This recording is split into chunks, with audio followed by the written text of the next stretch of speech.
कि homeland security department ने robotic dogs की ट्रायल पिछले 3-4 साल से शुरू की है और इसको घोस्ट रोबोटिक्स कंपनी ने बनाया है, इसको डिज़ाइन किया है।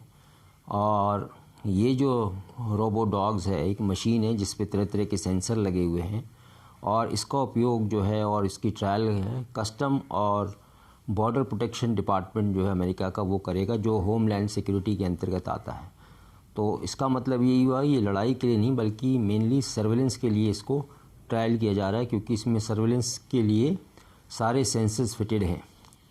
इस सेंसर्स का उपयोग जो है उन इलाकों में किया जा रहा है जहाँ पे वो चाहते हैं कि ये आदमी जो है या जो इंसान है वो किसी हज़ार्ड या कोई गोलीबारी या किसी लड़ाई का शिकार ना होकर इस मशीन का उपयोग करके बॉर्डर मैनेज किया जाए और उसका बॉर्डर का सर्वेलेंस किया जाए। ये जो बॉर्डर मैनेजमेंट है वो अमेरिका के सदर्न बॉर्डर के लिए कह रहा है, मैक्सिको वगैरह और बाकी दूसरे देश जहाँ पर हैं जहाँ से स्मगलिंग होती है, जहाँ पे ड्रग लॉर्ड्स ड्रग्स का स्मगल होता है या वेपन स्मगल होते हैं, इंसान जो है ह्यूमन स्मगलिंग भी वहाँ पे होती है। इसलिए इसको डॉग्स को लगाया जाएगा उन इलाकों में जहाँ पे आदमी सर्वेलेंस नहीं करेंगे बल्कि डॉग करेगा। दूसरा सवाल ये होता है क्या इसका उपयोग लड़ाई में हो सकता है?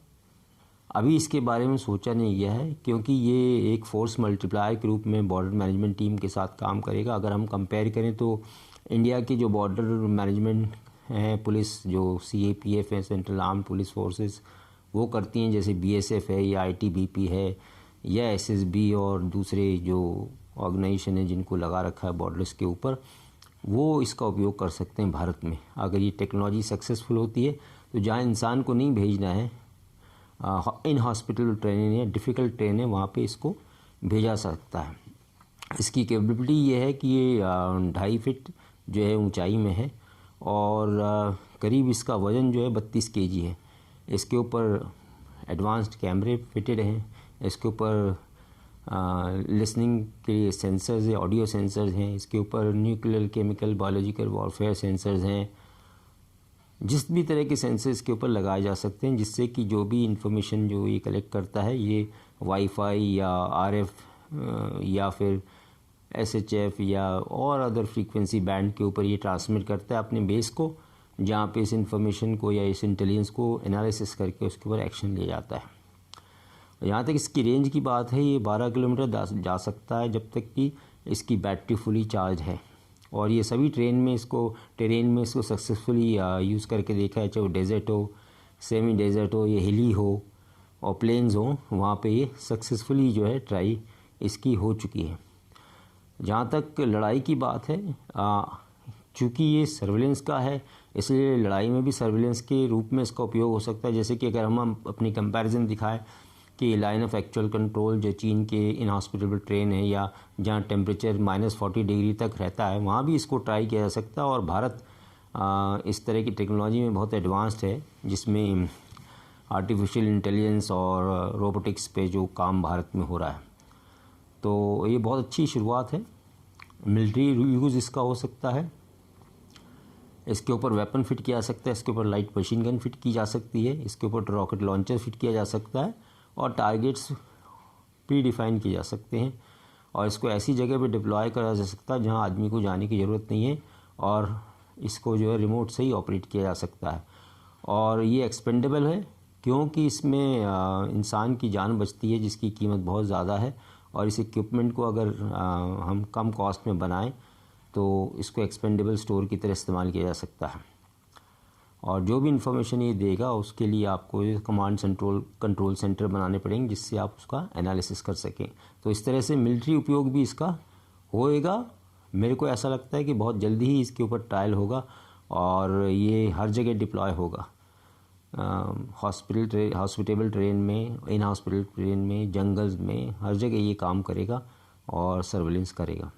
और अगर वेपनाइज किया जाए तो ये इसका फायरिंग के लिए भी इसका उपयोग किया जा सकेगा।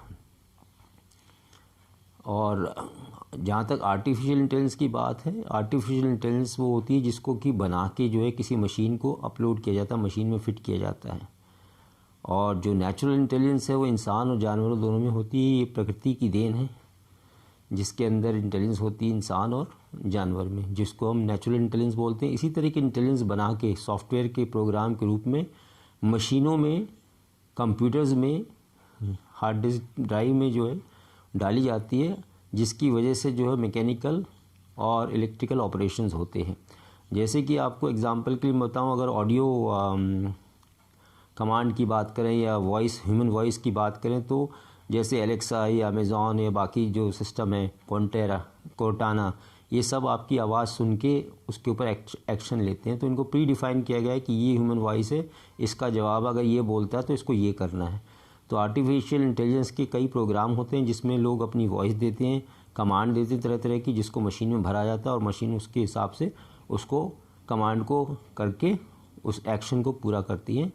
और जहाँ तक सर्च इंजन की बात, जैसे automatic search engine, Google search engine है, आप जो सर्च करते हो उसको जो इनपुट देते हो वो ऑटोमेटिकली जो है आर्टिफिशियल इंटेलिजेंस सर्च करके आपको इतने पेजेस डाउनलोड करके दे देता है कि ये हैं जो आपने मांगा है, वो इन्फॉर्मेशन ये है, इसमें मिल सकती है। और अगर आप देखो कि आपका जो इंटरेस्ट है, आप किसी वीडियो को देखना चाहते हो, उसके लिए एग्जांपल है आर्टिफिशियल इंटेलिजेंस का यूट्यूब, जिसने बनाया हुआ है। जैसे ही आप कोई सब्जेक्ट पर्टिकुलर डालते हो या कोई इंटरेस्ट अपना उसमें इनपुट करते हो, वो आपको 50 वीडियो बता देता है कि ये आप देख सकते हो। तो ये जो है एक तरह की इंटेलिजेंस है कि आपने किसी आदमी को बोला, उसने काम किया, लेकिन आपने इस मशीन को बोला कि ये इन्फॉर्मेशन दो, तो इसकी कैपेबिलिटी बहुत ज़्यादा है, इसलिए ये ज़्यादा इन्फॉर्मेशन आपको देता है। लेकिन जो रिक्वायरमेंट है वो प्री डिफाइंड होती है। वो इंटेलिजेंस हम बना के उसको आर्टिफिशियली अपलोड करते हैं जिससे कि वो एक्शन लेती हैं। जैसे रोबोट हैं, उसके अंदर भी आर्टिफिशियल इंटेलिजेंस डाला जाता है, उसको कमांड्स दी जाती हैं, उसको ऑडियो कमांड दी जाती है, उसको डिजिटल कमांड दी जाती है, जिससे कि वो एक्शन करता है और उसकी इन्फॉर्मेशन या जो भी उसका आउटपुट है वो फिर हम एनालाइज करते हैं और उसका उपयोग करते हैं। जैसे वेट लिफ्टिंग या मशीन में या मशीन लर्निंग की बातें, ये सब पहले से प्रोग्राम की जाती हैं, उसको डिफ़ाइन किया जाता है और उसको भर दिया जाता है।